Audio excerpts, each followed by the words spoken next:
If you are facing a large infestation, renting professional tent fumigation or heat treatment equipment can be a viable do-it-yourself option if you know what you are doing. Professional tent fumigation and heat treatment rental equipment requires a clear plan and strict safety controls before you start. Begin by assessing the infestation size and location with a thorough inspection and documented photos so you can match equipment capacity to the job and avoid undersizing.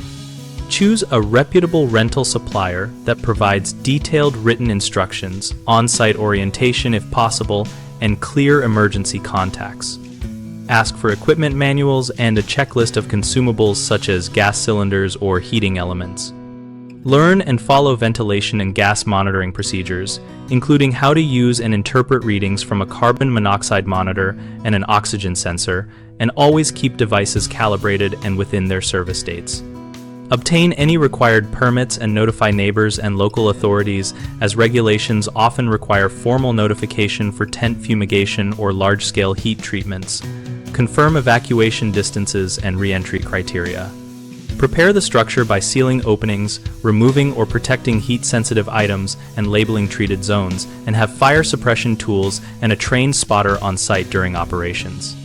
Finally, plan for disposal of treated materials and post-treatment monitoring to confirm efficacy and ensure no residual hazards remain. The most common mistake is underestimating the complexity, such as choosing equipment with insufficient capacity which leaves pockets of infestation untreated. Mitigate this by sizing equipment to cubic volume and getting supplier guidance. A second frequent issue is inadequate safety controls like poor ventilation or missing gas monitoring, which creates acute health risks. Address this by following manufacturer safety checklists and running continuous monitoring during and after the treatment. A third concern is legal and permit violations, including failing to notify authorities or neighbors. Prevent this by researching local regulations ahead of time and securing permits and notifications before renting equipment. We run BigHomeProjects.com to help homeowners connect with local contractors and to find rental suppliers and peer advice related to tent fumigation and heat treatments. Our site also helps contractors find work and participate in a discussion community where both homeowners and professionals share practical experience and safety tips.